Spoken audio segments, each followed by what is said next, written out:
Bonjour à toutes et à tous. Je me présente Anne-Laure Hérard, directrice du programme Théma. Je suis ravie de vous accueillir pour ce webinaire qui est consacré aux diplômés Théma et aux métiers après Théma. Alors, je suis accompagnée de 3 diplômés que je vais vous présenter dans un instant.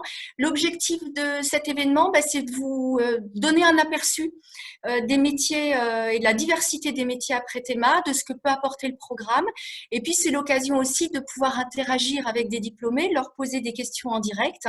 Nous avons d'ailleurs prévu un petit temps de questions-réponses à l'issue du webinaire. Alors, certains d'entre vous ont déjà posé quelques questions lors de leur inscription. Il est également possible de poser des questions durant le webinaire via le chat. Et puis, vous aurez également la possibilité de nous poser les questions en direct à la fin du webinaire, donc soit en audio, soit en vidéo, comme vous le souhaitez. Pour le moment, vos micros ont été coupés pour éviter les interférences, mais évidemment, à partir du moment où vous voulez poser une question, il faudra que vous leviez la main, donc virtuellement, évidemment, en cliquant sur la petite main bleue qui se trouve dans l'onglet, dans l'icône participant. Et à ce moment-là, on vous ouvrira le micro pour que vous puissiez poser votre question. Voilà, donc démarrons ce webinaire. Je suis accompagnée de 3 diplômés, Anissa, Édouard et Simon. Bonjour à tous les 3. Merci de votre présence. Je vais vous laisser vous présenter directement. On va peut-être commencer par toi, Édouard.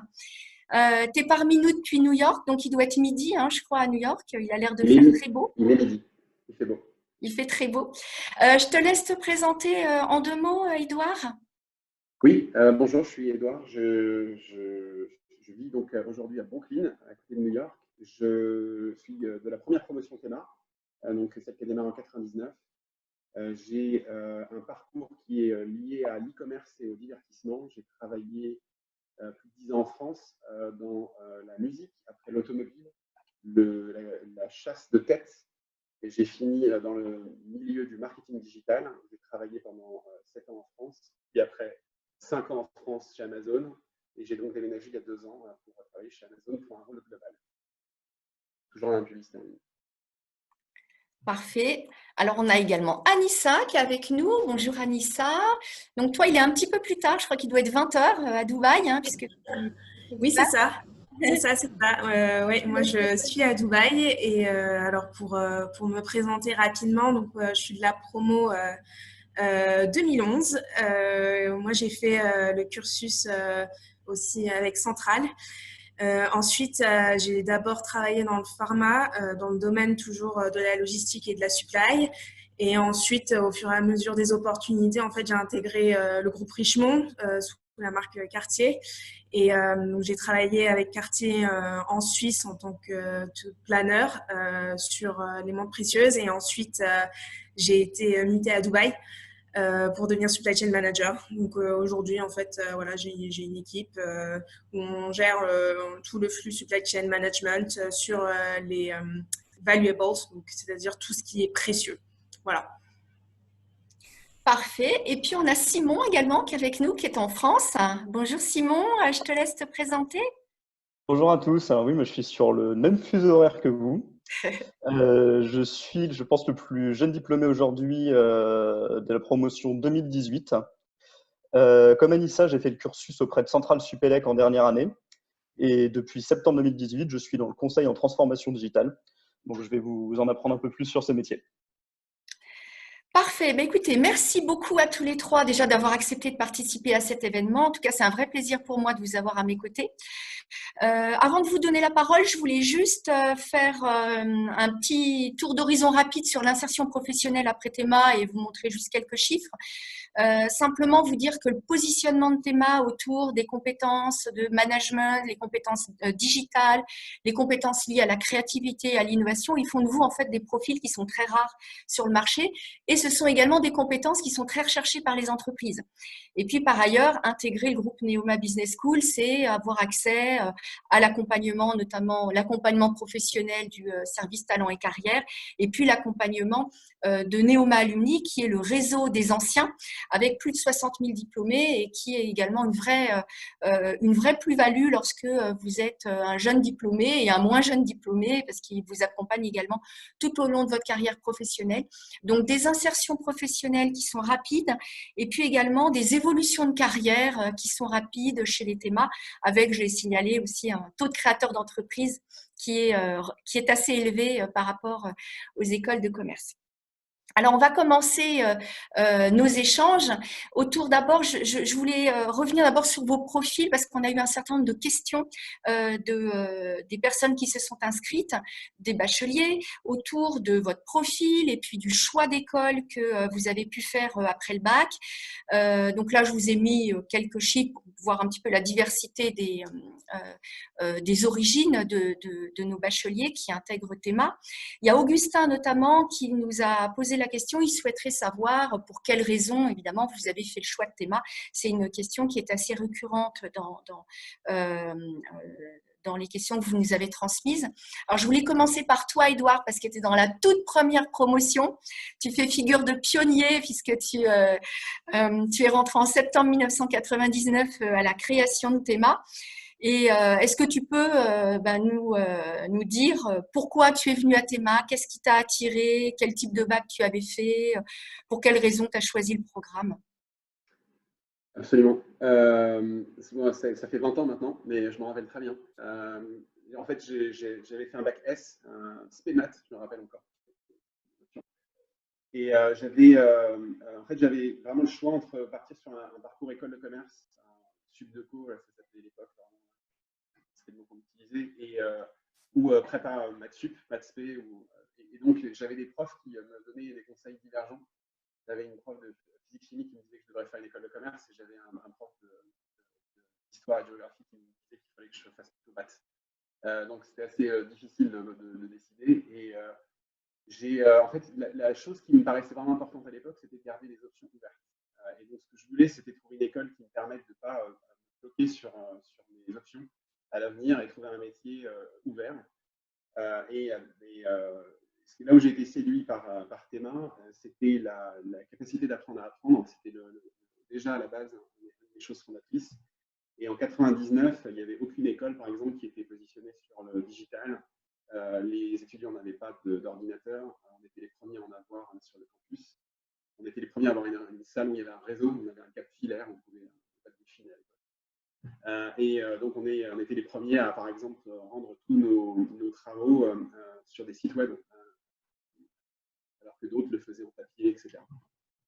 On avait aussi une équipe éducatrice qui était très anglo-saxonne. On avait 2 Américains à la tête du programme avec aussi Marie-Laure, qui est cool. Donc on avait une culture qui était très basée sur l'entrepreneuriat. Et quand je dis entrepreneuriat, c'est pas forcément créer une entreprise, c'est juste de réfléchir. J'entreprends ce que je dois faire. Donc moi, c'est ce qui m'a séduit et je n'ai pas du tout regretté, parce qu'en fait, je pense qu'il y a 2 catégories vraiment de gens, si je vulgarise au maximum. Il y a des gens qui sont très rassurés par le côté académique et savoir, et il y a des gens qui ont envie de se débrouiller. Et je pense que c'est une école qui m'a permis, moi, d'apprendre à me débrouiller et à me sortir de beaucoup de situations. C'est quelque chose qui m'a énormément servi dans ma carrière. Je n'ai pas regretté une seule seconde d'avoir fait ce programme, et c'est pour ça que je suis là aujourd'hui. Et alors, Anissa, toi, tu avais un parcours très différent parce que, autant Édouard a fait un bac S, toi, tu avais fait un bac littéraire international. Et je crois que tu n'es pas arrivé directement à Théma après le bac. Tu as testé déjà d'autres formations avant de venir à Théma. Donc, tu fais partie des 17% d'étudiants qui viennent de réorientation et puis des quelques pourcents également qui viennent de bac L. Donc, Oui.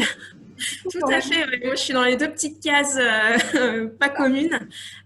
Oui, alors moi, en fait, j'ai fait un bac L international. Donc, voilà, rien à voir avec les sciences ou quoi que ce soit. Et très naturellement, je me suis orientée vers une classe prépa. Sauf que la prépa, en fait, ça m'a pas parlé. C'était pas concret pour moi. Je voyais pas bien comment je pouvais transformer ça en compétences que je pouvais vendre demain, en fait. Et suite à ça, en fait, j'ai regardé un peu ce qui se faisait sur le marché de l'éducation. Et quelque chose qui m'a beaucoup attirée chez Théma, en fait, c'était la pluralité des compétences, en fait. Le fait d'avoir à la fois de la technologie et du management. Donc, pour moi, c'était quelque chose qui n'était pas commun sur les autres écoles. Et je voyais ça comme, en fait, un atout sur le marché de l'emploi. Donc, c'est pour ça que j'ai choisi Théma. Et donc, tu as fait Centrale Supélec également en 5e année, hein, qui à l'époque n'était pas un double diplôme, mais qui en est un aujourd'hui. Et donc, c'est intéressant aussi de montrer que même avec un bac littéraire, on peut arriver à l'intérieur du programme à avoir ensuite des choix de cursus qu'on n'imagine pas forcément au départ, parce qu'on n'est pas forcément préparé pour faire ce type de programme à l'issue d'un bac littéraire, par exemple. Oui, tout à fait. Je pense que ce qu'il faut retenir, c'est qu'il faut être curieux, il faut se laisser aussi libre cours en fait à ses idées. C'est pas parce qu'on l'a fait elle, c'est pas parce que voilà on a un aspect pas forcément scientifique ou technique qu'on ne peut pas avoir accès à ces formations-là. Je pense que l'important, c'est de se dire j'ai un esprit logique, j'ai un objectif, c'est d'avoir un emploi demain. Donc, voilà, rester ouvert. Et à partir de ce moment-là, je pense que tout est possible. Ça paraît un peu cliché, mais c'est vraiment le cas. Ouais. Oui, c'est ce que disait Édouard à l'instant, c'était de garder toutes les portes ouvertes pour pouvoir avoir davantage d'opportunités. Alors, j'ai pas fait exprès, mais Simon, toi, tu as fait un bac ES, donc on couvre à peu près les 3 bacs principaux entre vous 3. Donc, toi, tu as fait un bac ES, donc tu es diplômé 2018. Alors, tu es rentré, évidemment, il y a plus récemment, en septembre 2013.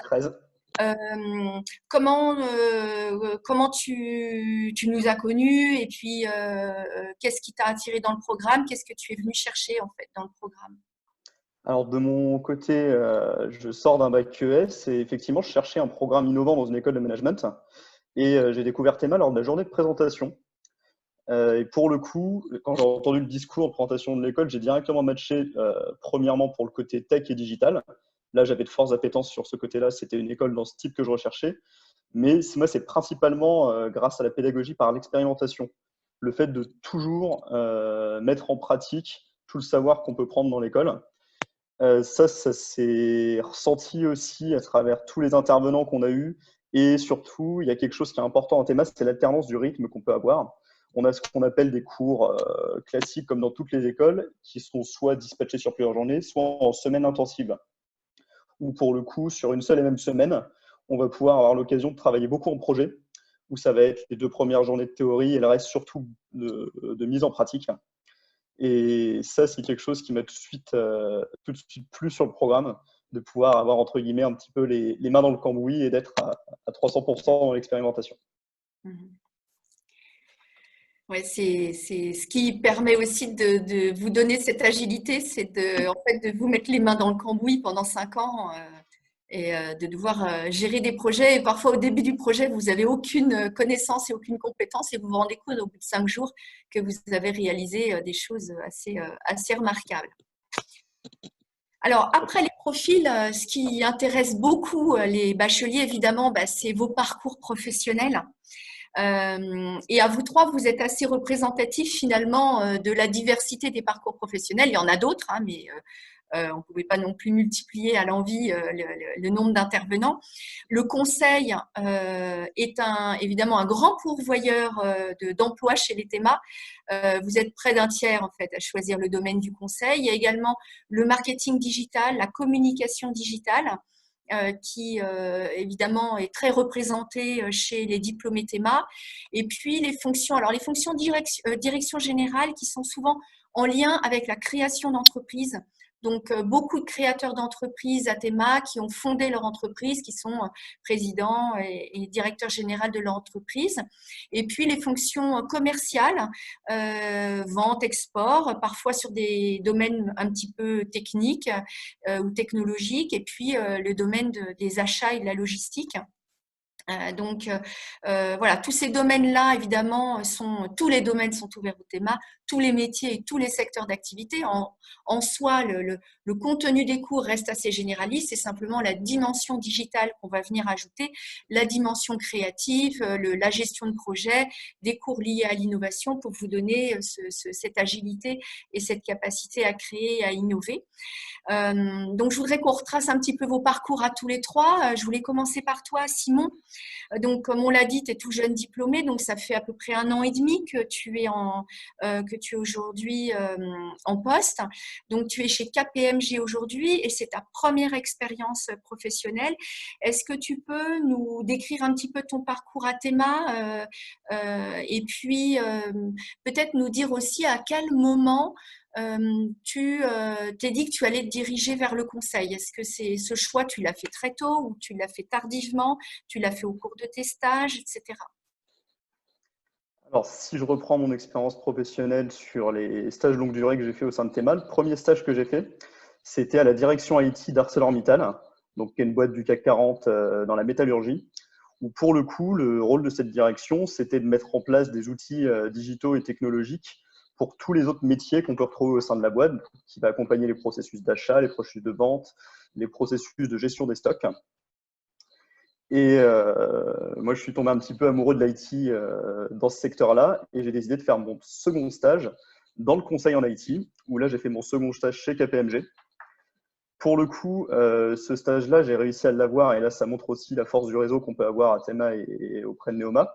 J'ai rencontré un ancien diplômé qui était un ancien diplômé Théma sur un forum entreprise et qui était également intervenant auprès des étudiants Théma. Et après être rentré chez KPMG, donc un cabinet de conseil, pour vous donner un petit peu une idée de ce que peut être le conseil. Le conseil, c'est d'aller accompagner des clients. Alors par client, j'entends des entreprises, dans tous leurs projets de transformation. Moi, je suis intéressé par les projets de transformation digitaux.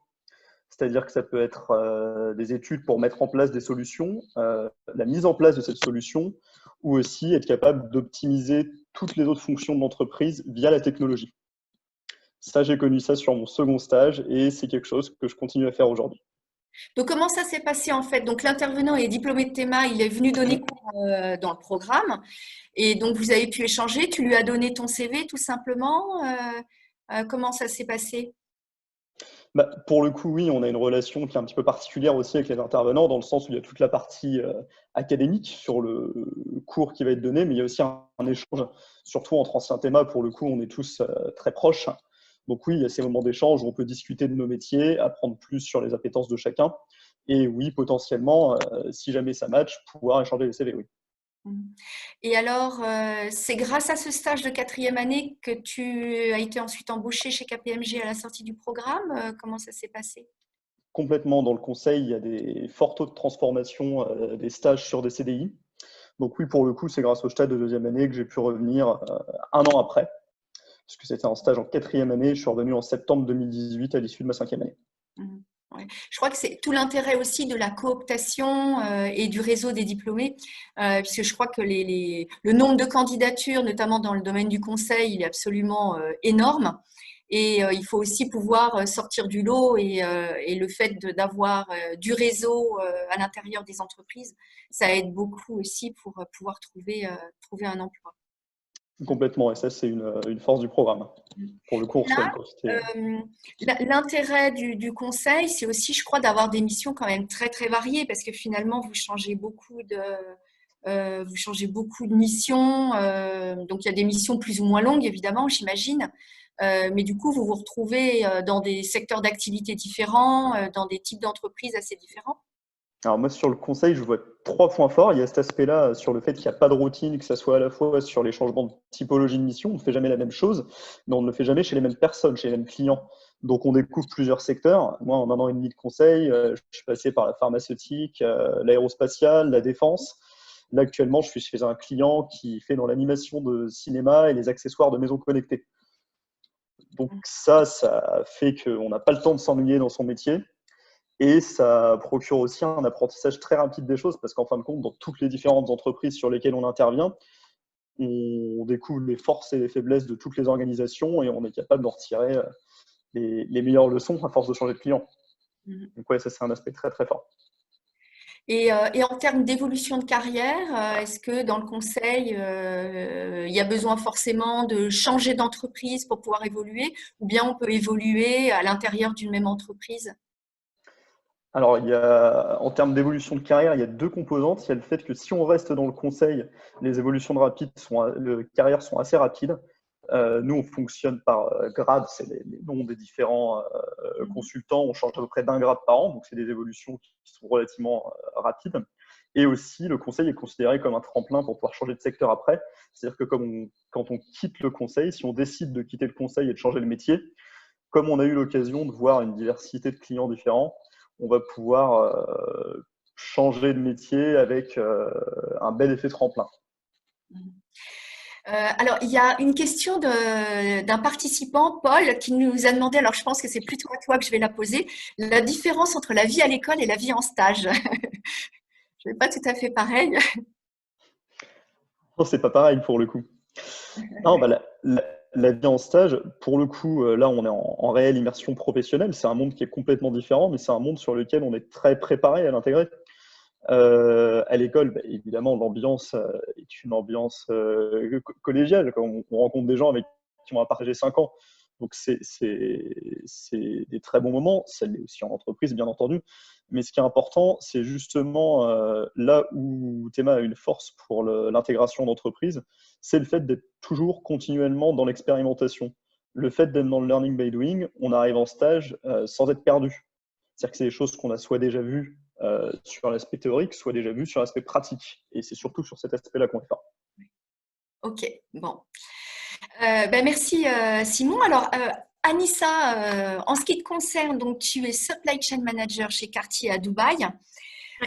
Est-ce que tu peux aussi nous retracer ton parcours professionnel depuis que tu es sortie donc, du programme et puis ensuite nous expliquer aussi en quoi consiste ton métier parce que je ne suis pas certaine qu'un bachelier aujourd'hui sache ce qu'est et ce que fait un supply chain manager. Oui, ça paraît un peu barbare comme ça comme terme, mais ça ne l'est pas. C'est très sympa. Alors moi, pour mon parcours, en fait, quand je suis sortie d'école, mon dernier stage, je l'ai fait chez Sanofi, donc en achat. Moi, j'étais très orientée pharma, donc j'adorais la pharma. Et donc ce stage s'est transformé en CDD. J'étais sur une mission bien particulière, c'était l'implémentation d'un outil IT. Donc, on revient encore à cette notion d'IT qui est très, très importante aujourd'hui dans le monde de l'entreprise. Suite à ça, malheureusement, le projet s'est terminé. Donc, voilà, fallait trouver autre chose. C'est la réalité. Et j'étais sur le marché de l'emploi et j'ai eu une opportunité très rapidement chez à la fois Cartier et un cabinet de conseil. Donc, Cartier, maison de luxe. Je pense qu'il y a beaucoup de jeunes bacheliers aujourd'hui qui sont attirés par le luxe. Hein, c'est normal, déjà à mon époque. En fait, j'ai décidé de rejoindre Cartier. Pourquoi ? Parce qu'en fait, c'est une expérience qui jouait aussi sur la double compétence. Donc, à la fois, c'était de l'achat et à la fois, j'étais dans un service d'architecte. Donc, autant vous dire qu'il fallait parler à la fois technique et en même temps ce que moi j'avais appris à l'école au niveau des achats et de la logistique et de la supply plus généralement. Donc, super expérience, très intéressant. Et c'est là, en fait, où j'ai vraiment pu, on va dire, vendre le programme un peu Théma parce que j'étais capable à la fois de parler à un architecte et de parler à un supplier ou voilà, une personne des achats. Et ça, c'est très, très apprécié. Suite à ça, en fait, Suisse, hein, ouais. Je crois. C'était en Suisse. Alors ça, c'était d'abord à Paris. Paris. La première expérience Cartier, c'est d'abord à Paris. Et ensuite, Cartier m'a offert un autre poste, qui est le poste en Suisse, où là, j'ai intégré vraiment les équipes, on appelle ça opérations, qui sont vraiment les équipes logistiques et production. Donc, le titre du poste, c'était planner, mais en fait, ce que je faisais au quotidien, c'était de discuter avec la manufacture de combien de pièces, de montres, de bracelets on allait vendre par an. Et ça, en fait, c'était une discussion qui était très, très technique, en fait, parce que pour eux, ça leur permettait de planifier les outils dont ils allaient avoir besoin pour pouvoir produire ces pièces. Donc, à la fois, je parlais à la manufacture, à la fois, je parlais aux équipes marketing Cartier, car ils avaient plein de plans en place pour dire, OK, on va pousser tel produit, on veut lancer ça. Et charge à moi, en fait, de traduire tout ça pour que le langage, en fait, soit compréhensible à la fois de la manufacture et à la fois du marketing. Donc ça, c'était une expérience aussi très, très, très intéressante. Et suite à ça, encore une fois, on m'a proposé un poste, du coup, à Dubaï pour intégrer la filiale Cartier ici. en tant que supply chain manager. Donc, mon rôle aujourd'hui, en fait, c'est de s'assurer que les produits partent bien de notre entrepôt jusqu'à la boutique. Et l'idée, c'est en fait très basique, hein, c'est d'avoir le bon produit au bon moment, au bon endroit, pour résumer très clairement. Et Voilà. quels produits alors tu gères à ce niveau-là? Alors en fait, moi je gère tous les produits qu'on vend chez Cartier, c'est-à-dire aussi bien les bijoux, donc toute la joaillerie, également les montres, également les sacs, et également la haute joaillerie, donc des produits très très particuliers. Et j'ai aussi en charge, depuis d'ailleurs récemment, tout le mobilier des boutiques. Donc, ça fait quand même pas mal de choses à gérer hein, au quotidien. Donc, on est pas mal occupés. Oui, j'imagine. Ouais. Et donc, tu t'imagines rester longtemps dans ce type de job ou bien tu imagines aussi de pouvoir bouger et de Alors, changer? ouais. Alors, en fait, l'avantage de mon groupe, donc le groupe Richemont qui détient la marque Cartier, donc un groupe de luxe, c'est que la mobilité est très encouragée. Aussi bien mobilité, on va dire, de poste que mobilité physique. C'est-à-dire qu'on peut passer d'une filiale à une autre sans problème. Et c'est un peu, en fait, ce qui est le but du jeu quand on rentre en fait chez Richemont, c'est vraiment d'avoir de jump de poste en poste, de filiale en filiale pour pouvoir faire son expérience et ensuite avoir un poste de directeur ou enfin voilà, donc intégrer des boards, etc. Donc c'est vraiment le career path quelque part de ce que propose Richemont. Et je pense que c'est aussi un peu l'idée de LVMH. Enfin, il y a voilà, les deux grands groupes de luxe fonctionnent un petit peu comme ça sur l'évolution de leurs employés. Ouais. Mais je rebondis sur ce que tu dis. On verra aussi avec Edouard par rapport à ça. Mais on a souvent tendance à penser qu'il faut changer d'entreprise pour avoir des évolutions de carrière. Et en réalité, les deux sont vrais. C'est-à-dire que il y a, voilà, il y a un turnover important chez les diplômés TEMA qui changent d'entreprise pour évoluer. Mais il y a aussi une proportion assez importante de diplômés qui évoluent grâce à la mobilité interne. Et il y a beaucoup d'entreprises, alors forcément ce sont les grandes entreprises qui peuvent se permettre aussi de le faire, il faut avoir des filiales dans différents pays, etc. Mais la mobilité interne est vraiment très très encouragée et c'est aussi un challenge pour les entreprises de fidéliser ses collaborateurs. Ça coûte toujours moins cher de garder ses collaborateurs, de les faire évoluer, plutôt que de devoir recruter de nouveaux collaborateurs. Oui, c'est un peu donnant-donnant, quelque part. C'est, voilà. Bon, ben merci Anissa. Alors du coup, je vais rebondir sur toi, Edouard. Alors toi, tu as plus de 15 ans d'expérience professionnelle. Tu as dressé très très rapidement ton parcours tout à l'heure. Donc, tu as déjà occupé pas mal de postes différents dans différents secteurs d'activité avant d'arriver chez Amazon. Est-ce que tu peux du coup passer un petit peu plus de temps pour nous détailler ton parcours et puis ensuite nous expliquer ce que tu fais aujourd'hui? Avec plaisir. Là, je réalise qu'avec les stages, ça fait presque 20 ans et ça me fait un petit coup de vieux là. Je réalise ça aujourd'hui. Ça ne rajeunit pas. Ça va bien se passer. Donc moi, j'ai toujours rêvé de travailler dans le divertissement. C'est quelque chose qui me passionnait. Je voulais travailler soit dans la musique, soit dans le cinéma. C'était ça mon projet à la base. Et puis au final, j'ai fait quasiment ni l'un ni l'autre. Et donc mon parcours était simple, c'est que j'ai fait TEMA, j'ai fait le forum entreprise. Je crois que comme toi, Simon. Et j'ai rencontré quelqu'un de chez Volkswagen qui était en plus dans la région, c'était à Villers-Cotterêts à l'époque, pas loin de là où je suis, moi je suis Picardie. Et j'ai donc fait mon premier stage chez Volkswagen en France en marketing. Ouais, tu avais fait la spécialisation marketing hein, à TEMA. Oui, j'avais fait spécialisation marketing, tout à fait. Ouais. Et donc, j'ai fait 9 mois en France chez Volkswagen en marketing. On appelait le marketing de concession et enfin, je suis occupé de tout ce qui était matériel en concession, un peu comme ce que tu peux faire à Nissan dans une concession automobile. Donc, tout le matériel de communication, etc. Je travaille avec des agences de publicité au niveau créa et achat d'espace média. Et en fait, au bout de 9 mois, je suis parti, j'ai réussi à faire un tremplin. Je suis parti à Toronto, chez Volkswagen Canada. Donc, j'ai réussi à jouer sur des relations que je m'étais fait en interne chez Volkswagen.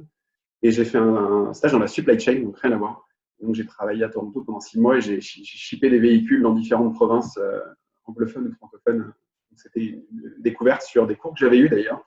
Et la supply chain m'a servi beaucoup dans ma structure pour la suite.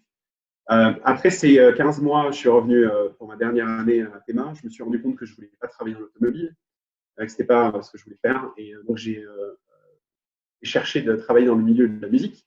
C'est là où j'ai fait 2 mois dans le rêve que j'avais, qui était de travailler pour un label musical. Je travaillais pour un label qui s'appelait Naïve, qui était le premier label indépendant en France à l'époque.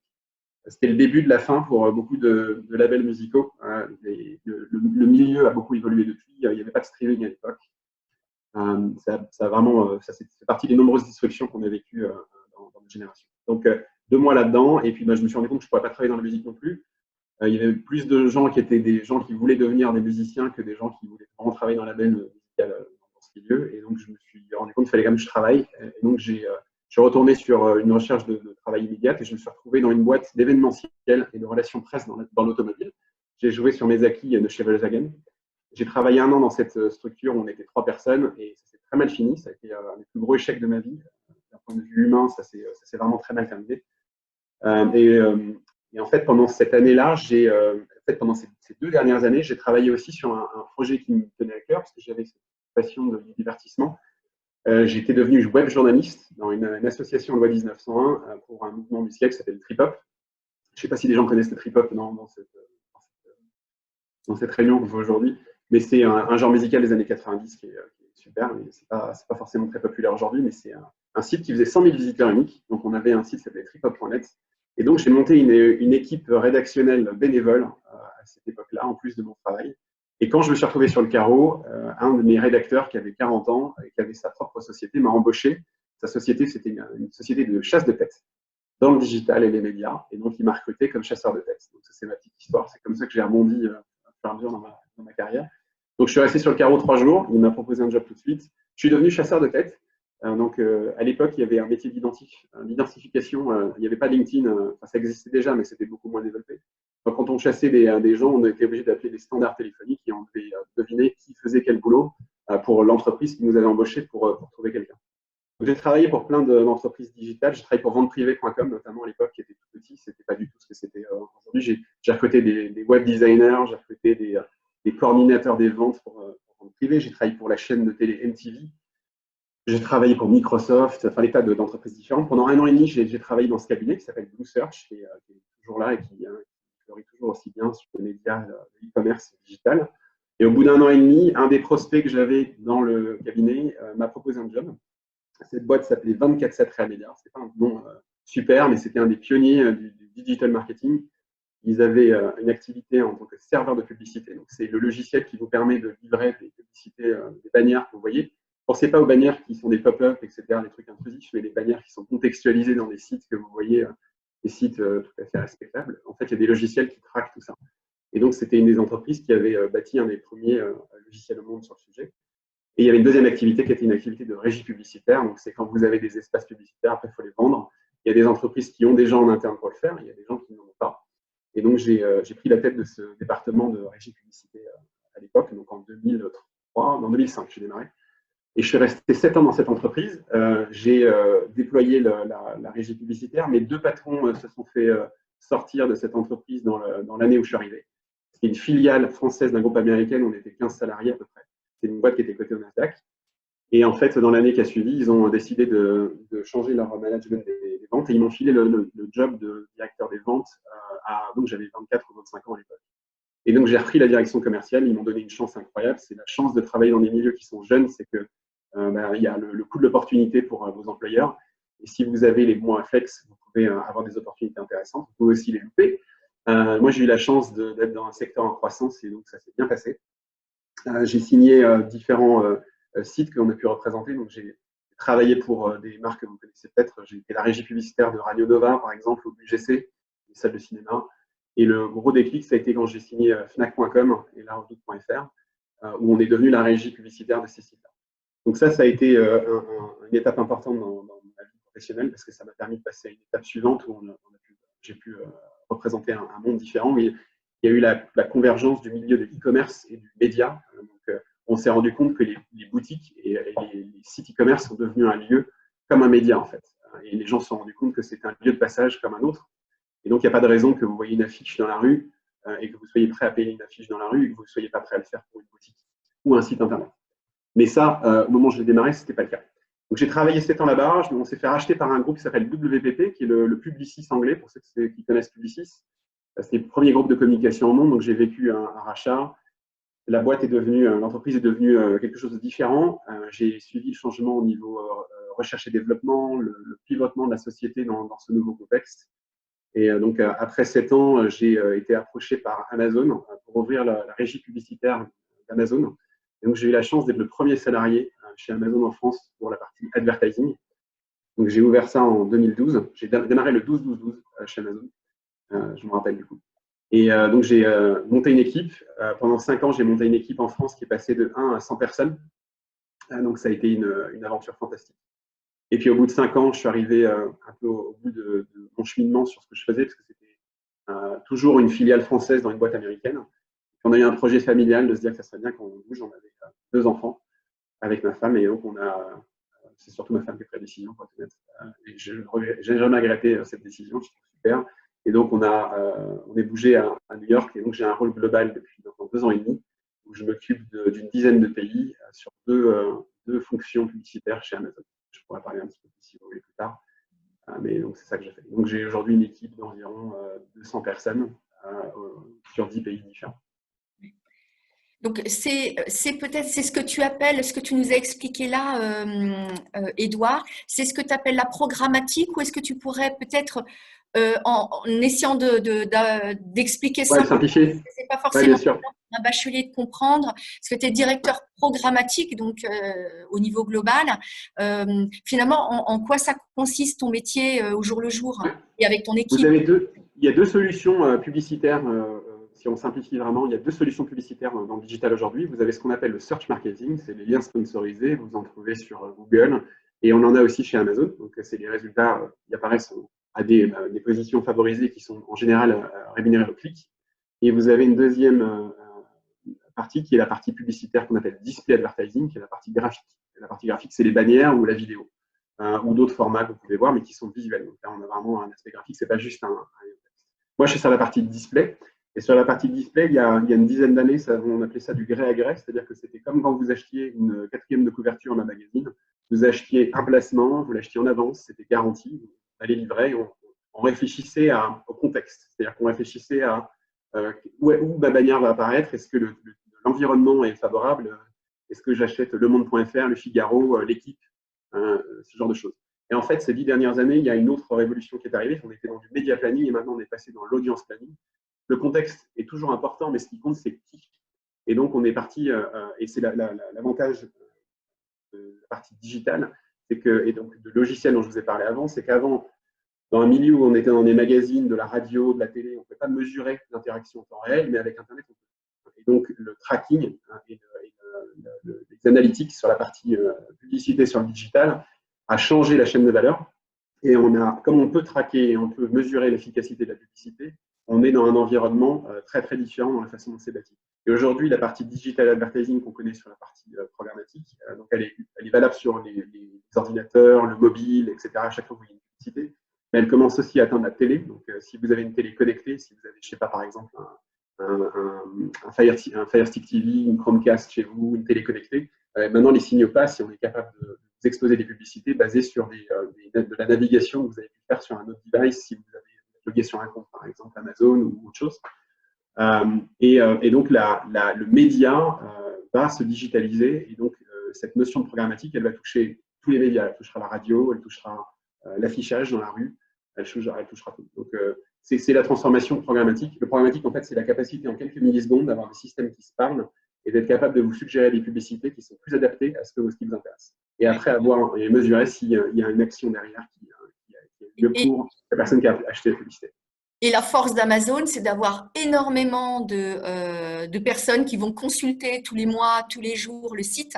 Et donc, vous récupérez cette donnée et vous savez ce qui intéresse le consommateur et ce qui vous permet également de pouvoir vendre. Il y a plein de gens qui n'achètent pas sur Amazon. Il y a plein de gens qui viennent sur Amazon pour voir les avis consommateurs. pour la disponibilité d'un produit ou le comparer avec un autre produit. Mm. On a évidemment plein de clients qui achètent sur Amazon, mais pas que. Et donc, il y a énormément de vertus des gens qui viennent sur Amazon, mais qui n'achètent pas sur Amazon et qui vont acheter ailleurs. Mais l'expérience sur Amazon aura réussi à les décider sur ce qu'ils veulent acheter. Donc, on essaie de parler de cet aspect de considération de produit, pas que de l'achat. Et évidemment, on fait ça aussi dans le règle de la CNIL, de la propriété intellectuelle, du respect de l'identité, ce qui est lié à la propriété intellectuelle des gens. Oui. Bon, bah parfait. Je pense que j'espère qu'ils auront mieux compris ce que c'est que la programmatique. Je voulais revenir sur l'international, la dimension internationale, qui est assez importante dans le programme Théma. On a à peu près un quart de nos diplômés qui exercent à l'international. C'est votre cas tous les deux, Édouard et Anissa. Les pays qui sont les plus représentés chez les diplômés Théma, c'est Canada, Royaume-Uni, Luxembourg, Suisse, USA. Mais voilà, on a des diplômés qui sont dans de nombreux pays. Tu as commencé déjà un petit peu à l'évoquer, Édouard, par rapport à ton expérience. Toi, en ce qui te concerne, c'était un vrai choix d'aller à l'international. C'était un choix personnel, c'était même un choix familial aussi, puis un choix professionnel aussi. Ouais. Comment ça s'est opéré au final Tu le disais avant, quand vous passez un certain nombre d'années dans une entreprise et qu'elle a la possibilité de vous envoyer dans un autre pays, et que vous avez la chance de pouvoir vous exprimer, de dire que ça vous intéresse. Je pense que la taille de l'entreprise ne joue pas tant que ça. Alors, évidemment, les moyens jouent, mais c'est surtout la culture de l'entreprise. Il y a des entreprises qui sont petites et qui sont hyper favorables à des mouvements internes et d'autres qui sont énormes et qui ne le font pas. J'ai des amis qui bossent dans des boîtes énormes depuis des années et qui n'ont pas réussi à faire ce jump-là. Donc, c'est important de choisir des entreprises qui sont en ligne avec vos valeurs. Pour aller un peu plus loin même que l'aspect international. Pensez bien à l'adéquation entre ce qui vous anime. Je vois de plus en plus de gens qui se posent des questions sur les valeurs de leur entreprise et c'est pas qu'un truc de façade, ça devient de plus en plus important, surtout avec toutes les révolutions qu'on connaît d'un point de vue sociétal aujourd'hui. Donc nous, c'était un choix familial que je ne regrette pas. On voulait être sûr que nos enfants puissent apprendre l'anglais dans un environnement natif, chose qu'on est en train de faire, donc c'est super. Et puis, mon autre motivation, c'était d'être sûr que je ne travaille plus dans une filiale française d'un groupe américain, parce que ça faisait 15 ans que je faisais ça et je n'avais pas la sensation que je pouvais changer autant les choses que si je me donnais une chance d'aller un peu plus proche du réacteur et d'essayer d'influencer les décisions au niveau global. C'est ce que j'essaie de faire. Ok. Et toi, Anissa, c'était un choix ou bien finalement, tu as parlé d'opportunités à un moment tout à l'heure parce que tu étais plutôt intéressée par le secteur pharmaceutique et puis bon, la période était peut-être pas propice pour ça. Donc, c'était plutôt l'opportunité au final Alors, moi, j'ai fait un bac L international. Donc, du coup, j'avais déjà plus de 60% de ma scolarité qui était en anglais. Et surtout que moi, je l'ai fait vraiment depuis la primaire jusqu'au lycée. Donc, c'était très ancré chez moi. Et j'avais toujours eu cette volonté de toutes les façons partir voir ce qui se passe ailleurs. Donc, en fait, quand Cartier m'a proposé des opportunités à l'étranger, pour moi, c'était un no-brainer. C'était OK tout de suite. Parce qu'en fait, c'était dans aussi, voilà, ça faisait partie aussi de mon parcours, de mon ADN quelque part, de me dire, voilà, je parle déjà anglais, autant capitaliser cet atout, quoi. Donc, ouais, il y a une partie opportunité, mais il y a aussi le fait que ça me tenait vraiment à cœur. Alors, on a eu une question d'ailleurs de Patricia, que je peux vous poser à tous les deux, je ne sais pas lequel voudra répondre ou les deux. Comment trouver la bonne balance entre recherche assidue d'un emploi spécifique et saisir des opportunités, et en particulier à l'international? Alors, c'est peut-être pas facile de répondre à ça. Je vais tester, enfin, je vais essayer de répondre. Moi, je pense que ce qui m'a aidée, c'était, on va dire, je me suis fait une liste de priorités. C'est-à-dire, je parlais il y a 2 secondes d'ADN, qu'est-ce qui me correspond le plus? Qu'est-ce que je recherche dans mon emploi demain? Et en fait, il y avait 2-3 critères qui étaient essentiels. Il y avait 2 autres critères qui étaient cool, mais c'est pas grave si j'ai pas. Et d'autres critères qui étaient pas du tout. C'est pas possible, je peux pas avoir ça dans mon emploi de demain. Donc en fait, voilà, en fait, j'ai posé sur papier tout ça et j'ai orienté mes recherches en fonction de ces critères, on va dire. Donc, quand j'étais, après mon job chez Sanofi en recherche d'emploi, ça m'a vachement aidé pour orienter mes recherches et pour cibler les offres d'emploi, en fait. Et également, ça m'a aidé pendant les entretiens. Parce qu'en fait, j'avais un fil rouge, quoi. J'avais un fil conducteur, je savais ce que je voulais, je savais ce que je voulais pas. Donc, voilà. Ça rassure aussi le recruteur. Mm. Voilà. Édouard, tu voulais ajouter quelque chose? C'est pas facile comme question parce qu'il y a plein de métiers qui n'existent pas encore, qui existeront dans 3 ans. Moi, voilà, la problématique, c'était pas un truc il y a 10 ans du tout, quoi. Est-ce que j'aurais pu répondre à la question de est-ce que c'est ça qu'il fallait faire? Est-ce que c'est ça qui m'aurait rendu heureux? C'était impossible de savoir. Je pense qu'il y a une balance difficile à trouver entre accepter le fait qu'on ait un plan dans sa vie et un plan d'improvisation. Moi, j'ai jamais pensé qu'un jour je ferais le boulot que je fais chez Amazon aujourd'hui. Jamais. Je suis hyper heureux chaque jour de me lever et de me dire que je fais ce boulot-là, mais ça n'a jamais été une target en soi, une destination. Je pense que ce qui est vraiment important, c'est que, c'est un autre sujet qui viendra après, mais il faut vraiment trouver quelque chose qui vous rend heureux. Il faut trouver un boulot où vous avez une forme de passion qui peut s'installer un petit peu dans ce que vous faites. Et rapidement, et ça c'est un conseil que je peux donner au début de votre carrière, moi j'ai eu la chance de le faire malgré moi, mais si vous faites un boulot où vous ne vous sentez pas heureux et épanoui et sur lequel vous apprenez, parce qu'on apprend toujours, et vous vous sentez stagné et pas dans la bonne place, il faut surtout faire autre chose. Plus vous attendrez, plus ça sera difficile, surtout en France. Et donc, c'est important d'être agile, sans passer non plus pour quelqu'un qui va sauter et qui va faire trop de choses rapidement. Mais vos premières années sont cruciales. Et il faut vraiment être sûr que vous vous embarquez non pas juste dans l'assurance d'un emploi, parce que malheureusement, culturellement, c'est un truc auquel on est pas mal, on vit beaucoup là-dessus en France, je trouve, en tant que Français. Mais de trouver un boulot qui vous plaît, un environnement qui vous plaît, une entreprise qui vous plaît, ou faire la vôtre, mais de ne pas subir le truc. Bon, bah, du coup, tu as devancé la question suivante que j'allais vous poser. Puisque notamment, c'est Augustin qui nous avait demandé que conseillez-vous à un jeune première année Théma pour réussir. Donc, on a déjà un point de vue avec toi, Édouard.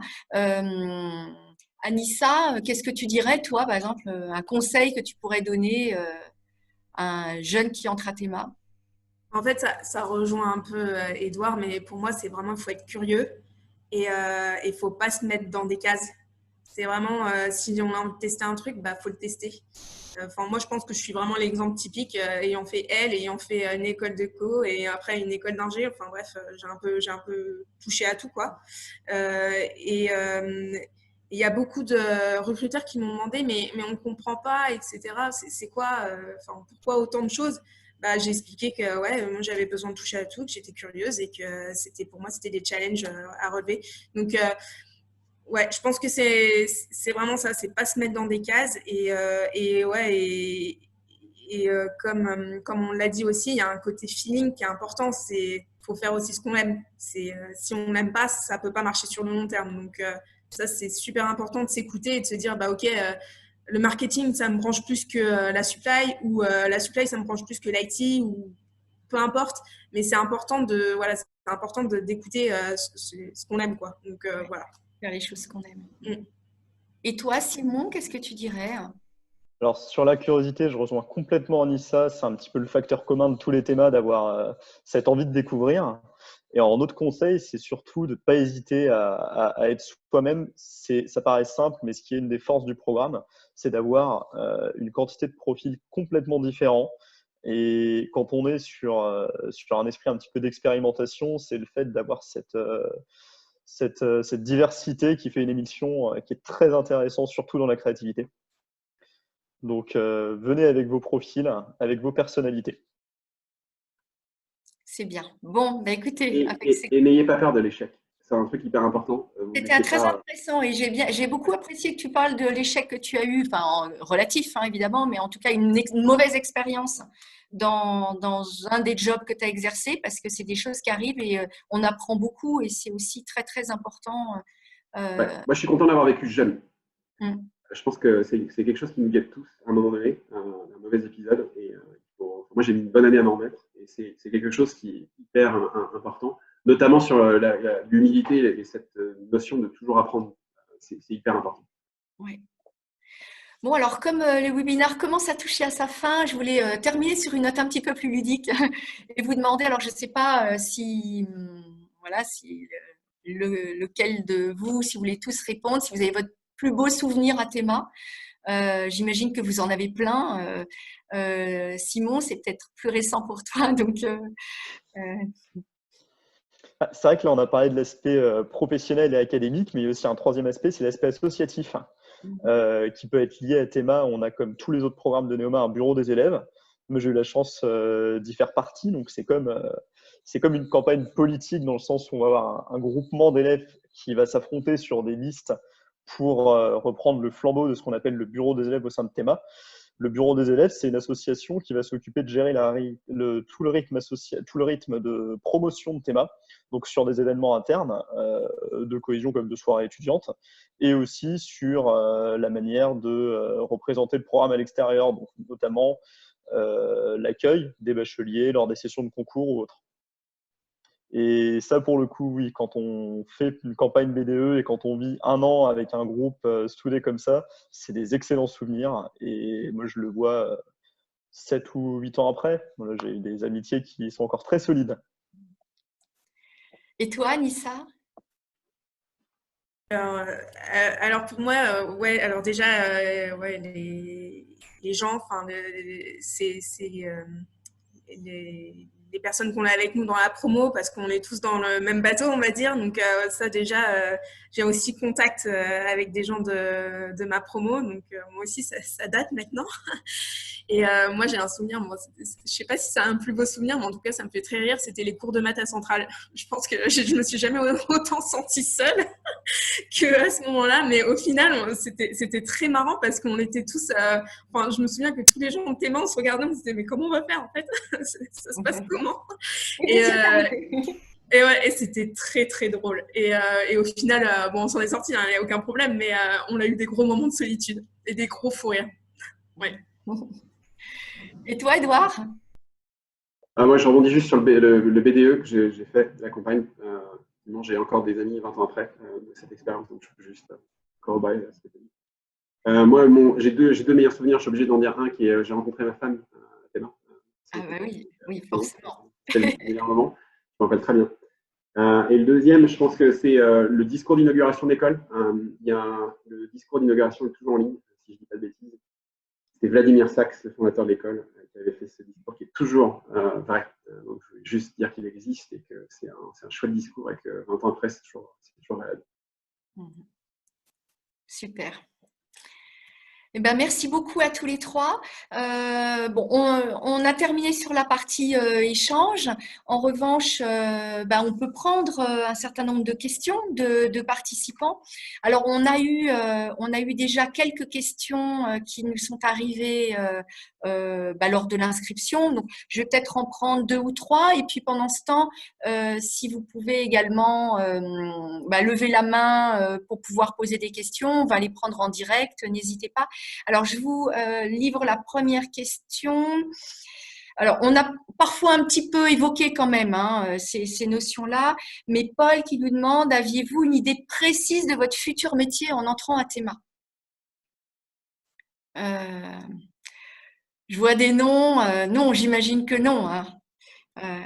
Vous étiez comme les bacheliers d'aujourd'hui, c'est-à-dire vous êtes rentrés dans un programme, mais forcément, vous ne connaissiez pas forcément les métiers. C'est l'expérience et les stages qui vous ont fait aussi découvrir tout ça. Ouais, moi, j'en ai parlé beaucoup avant, je pense. Donc, je ne vais pas dire, mais je fais des métiers qui n'existaient pas. Donc, je suis très content de cette trajectoire-là parce que c'est ce que je voulais faire, mais c'était impossible de deviner. Oui. Anissa Ouais, non, aucune idée, clairement. Par contre, j'avais déjà une idée de ce qui me faisait vibrer et ce qui me faisait moins. Et c'est ça qui m'a beaucoup aidée. Et encore une fois, le côté je touche à tout, quoi. Je teste. Si ça fonctionne, si j'aime, c'est tant mieux. Si ça fonctionne pas, c'est pas grave. Et on testera autre chose. Et Simon J'ai la même remarque qu'Edouard, encore faut-il que le métier existe. Donc pour le coup, c'est plus compliqué et c'est vrai que moi, pour ma part, dans le conseil, mes missions grandissent au fur et à mesure que le niveau technologique avance dans les autres boîtes. Donc, à chaque fois que je change de mission, je change de sujet, je découvre tout le temps. Donc, en fin de compte, je fais 1000 métiers en un. Donc, j'avais pas une idée précise au début et c'est aussi pour ça que je me suis avancé vers des opportunités professionnelles qui me permettent de découvrir beaucoup de choses. Alors, il y a Sonia également qui nous a demandé, c'est un petit peu lié, avez-vous à l'époque choisi vos stages en fonction du domaine dans lequel vous vouliez vous diriger? Est-ce que pour le coup, la recherche de stage a quand même été un moyen de tester des choses, des secteurs d'activité ou des métiers, quitte à vous dire, bah, finalement, ça ne me plaît pas et c'est pas ce métier ou c'est pas ce secteur que je voudrais faire? Qui, Ouais, je vais prendre la main. Oui, complètement. Enfin, je pense que c'est la parfaite opportunité pour tester et pour, voilà, pour toucher du doigt aussi ce qu'on aime et ce qu'on n'aime pas. Moi, si je me souviens, j'avais commencé en achat. Ensuite, j'ai fait de la supply. Enfin, bon, c'est lié, mais sans être le même métier. Donc, ouais, le stage, c'est la parfaite opportunité aussi de beaucoup discuter avec les autres départements de l'entreprise pour savoir un peu ce qu'ils font, s'il y a quelque chose qui nous plaît plus que d'autres. Mais clairement, enfin, moi, je le vois comme un vrai, ouais, c'est le vrai moment où on peut savoir ce qu'on aime, ce qu'on n'aime pas, quoi. Et l'intérêt à Théma, c'est qu'il y a beaucoup de stages. On fait 4 stages dans le programme, dont 3 stages de longue durée de 6 mois ou alors de l'apprentissage à partir de la 4e année. Et ça permet véritablement en début de cursus, déjà de tester un certain nombre de choses pour pouvoir ensuite terminer sur des expériences de longue durée en fin de cursus qui permettent de vraiment faire constituer un tremplin vers l'insertion professionnelle dans le domaine de son choix. Alors, je crois qu'on a une question qui va nous être posée en direct. Alors, je ne sais pas qui. Oui, peut-être Marine. c'est une question de Lou Hamel. Lou, vous avez la parole. Alors, on vous écoute, Lou. Bonsoir. Du coup, moi, c'était par rapport aux spécialisations. Du coup, je voulais savoir, admettons, si je veux m'orienter vers la com digitale, Oui. quelle spécialisation, enfin, quels sont les points forts dans chaque spécialisation et laquelle serait la plus adaptée? Dans ce cas-là, il faut prendre la spécialisation en marketing disruptif, qu'on a appelé disruptif et pas digital parce que c'est beaucoup plus large que le marketing digital. Ça va également inclure du marketing sensoriel, expérientiel, des nouvelles tendances de l'innovation en marketing et puis toute la partie communication digitale avec également des techniques, ce qu'on appelle du design thinking, c'est-à-dire des techniques de créativité qui viennent du domaine du design et qu'on utilise beaucoup dans le domaine du marketing et de la communication. C'est ce qui paraît évidemment forcément le plus adapté. Donc, c'est la spécialisation qui a évolué, mais c'est celle qu'a fait Édouard quand il était dans le programme. Ok, super, merci beaucoup. Je ne sais pas si on a une autre question. En tout cas, Alors, il y a Augustin qui nous a demandé qu'est-ce que Théma vous a apporté. Alors, ça a été distillé un petit peu au cours des différents échanges qu'on a eus. Si vous deviez chacun résumer en fait en quelques mots ce que Théma a pu vous apporter, ce serait quoi? Qui veut prendre la parole en premier? Moi, je pense que c'est une capacité à prendre confiance en soi dans l'environnement professionnel, si je devais résumer vraiment de manière très courte. La confiance en soi. Simon? L'adaptabilité, surtout aussi. Être capable de toujours faire face à des nouveaux challenges. Et ça on le voit, c'est justement la mise en pratique, le fait d'être toujours dans le learning by doing qui fait qu'on est très préparé à beaucoup de situations qu'on a vécues ou pas, d'ailleurs. On est des profils très adaptables, ça c'est aussi un point commun, je pense. Et Anissa? Moi, je pense que Théma a vraiment mis en lumière toutes les doubles, triples compétences de mon parcours, en fait. On n'est pas juste des managers, on n'est pas juste des personnes d'école de commerce, on touche vraiment à beaucoup plus de domaines. Ok. Alors, je vois qu'il est déjà 19h, donc je vais peut-être prendre encore une ou deux questions. On a reçu quelques questions encore Donc, il y a par exemple, alors Eva et Patricia qui ont des questions qui se rejoignent un petit peu autour des compétences en fait. Eva nous demande de quelles compétences acquises à Théma vous servez-vous le plus aujourd'hui? Et puis, je vais peut-être vous poser les deux en même temps, comme ça vous verrez comment y répondre. Patricia nous demande quels sont les hard skills et les soft skills qui sont absolument impératifs à avoir ou qui sont suffisamment singuliers et particulièrement recherchés par les entreprises. Donc, voilà, les deux questions peuvent peut-être se rejoindre. Édouard, tu voulais prendre la parole? Ça dépend dans quel domaine on veut aller. Moi, j'ai fait une formation à l'époque, elle était en 4 ans, et j'ai fait un MBA après pour être sûr que j'avais tous les acquis, et je pense que je les avais. Les acquis, on va dire, académiques sont des acquis de bon sens. Il y a des fondamentaux au marketing qui sont un langage commun, par exemple. Donc, vous apprenez des choses comme les 4P, qui sont les fondamentaux du marketing. C'est le produit, c'est le placement, c'est la promotion et c'est le prix, je crois, si je l'ai pas déjà dit. C'est ce type de fondamentaux-là qui fonctionne. Après, si vous voulez un acquis sur la partie, je sais pas, par exemple, finance, vous voulez faire un parcours beaucoup plus technique, vous aurez une partie académique qui sera plus large à acquérir. Mais la chose que moi j'ai appris le plus, et je pense que c'est la soft skills probablement qui est le plus importante, c'est que vous pouvez toujours acquérir du savoir académique au fur et à mesure de votre parcours. Si vous avez envie de vous spécialiser, pensez pas d'emblée à la spécialisation jusqu'à la fin de ma vie que je vais avoir et je vais être prêt à 20 ans, 22, 23 ans sur un savoir académique qui me servira jusqu'à ma retraite. C'est pas réaliste aujourd'hui. Le savoir académique, il s'acquiert au fur et à mesure.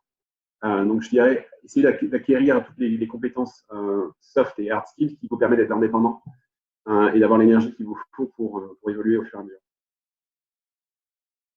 Ouais. Est-ce que Anissa ou Simon, vous voulez rajouter quelque chose? Moi, en ce qui me concerne, ce que j'ai appris à Théma qui m'aide beaucoup dans mon poste et dans la supply chain, du coup, c'est l'IT. Parce que nous, on est comme ça avec l'IT. Donc, IT, il faut peut-être préciser que c'est Information Technology. Donc, l'aspect technologie de Théma, quoi. Voilà. Exactement, dans le digital. Ouais. Donc, c'est très apprécié et c'est une compétence que j'ai beaucoup vendue et du coup, ça a marché. Et sinon, il y a un autre aspect, on en a parlé aussi auparavant, c'est le learning by doing. Ça aussi, c'est super important parce que ça veut dire qu'aujourd'hui, si on me donne une problématique, j'ai pas peur de la prendre en main et de traiter le problème, quoi. Donc, j'y vais, je fonce, je vais pas... il y a un aspect aussi théorique, académique, etc. qui est là, mais c'est surtout, on est acteur, quoi. Enfin, on prend les devants. Et ça, je pense que c'est... Enfin, moi, en tout cas, aujourd'hui, quand je recrute, c'est une qualité que je cherche chez un candidat. C'est cette autonomie, cette force d'action. Donc, je pense qu'à Théma, on nous apprend beaucoup ça, le learning by doing. Donc, voilà. Un truc que je suis d'accord avec Anissa aussi, c'est la capacité de parler avec d'autres gens qui sont d'une spécialisation différente, mais d'avoir le bagage suffisant pour qu'on se comprenne. Oui. Ça, c'est quelque chose qui n'est pas forcément simple au début, mais en gros, avoir un espèce de langage universel et être capable de progresser ensemble sur certains projets, des fois, c'est compliqué. Et notamment, aujourd'hui, il y a quand même beaucoup de projets avec des ingénieurs, des designers, des développeurs, des architectes, par exemple, dans le cas d'Anissa. Mais voilà, donc c'est beaucoup de métiers différents et qui se parlent pas forcément toujours et qui savent pas forcément bien comprendre le langage des autres. Et c'est vrai que c'est aussi la force de Théma. Bon, je crois que ça sera le mot de la fin. On revient à l'ADN du programme sur l'adaptabilité, sur la triple compétence et puis le learning by doing au final dans cette réponse. Merci infiniment à tous les trois, Simon, Anissa, Édouard. d'avoir participé à cet événement, d'avoir partagé ce moment avec nous. J'espère en tout cas que pour nos participants, ça aura été l'occasion de découvrir des métiers, de mieux appréhender un certain nombre de métiers et puis d'avoir une vision aussi la plus large possible de ce que l'on peut faire après le programme. J'espère qu'on aura répondu quand même à la plupart des questions que vous vous posiez. Alors, il y aura d'autres rendez-vous pour le programme. Le prochain, c'est avec des étudiants autour de la vie associative. Ce sera lundi 18 mai. Et puis, il y aura également, juste après les premiers résultats de Parcoursup qui démarrent le 19 mai, et bien, le lendemain, le mercredi 20 mai à 17h, on fera également une session avec donc, ma présence et puis également des étudiants sur des questions-réponses, tout simplement sur tous les aspects du programme sur lesquels vous vous interrogez. Cette session du 20 mai, elle sera dédiée à ça. Donc, je vous invite à vous réinscrire pour ces prochains webinaires et puis pour avoir le maximum d'informations dont vous aurez besoin pour faire vos choix. Et puis, n'oubliez pas non plus tous les moyens divers et variés pour nous contacter. Il y a une adresse mail, il y a un numéro de téléphone unique également. Et puis, vous pouvez également prendre des rendez-vous personnalisés avec moi notamment, mais également avec d'autres personnes de l'école pour pouvoir avoir des informations précises sur le programme et toutes les questions que vous posez. On se fera un plaisir d'y répondre et puis on est bien sûr présent sur les réseaux sociaux. Voilà, donc je vous remercie à tous de votre participation. Je vais demander à Simon, à Anissa et à Edouard de rester encore quelques secondes, le temps que tout le monde se déconnecte pour qu'on puisse également se dire au revoir. Je vous dis au revoir à tous et puis prenez soin de vous surtout. Et puis, j'espère que j'aurai le plaisir de vous revoir, de vous retrouver sur les prochains webinaires. À très bientôt. Au revoir.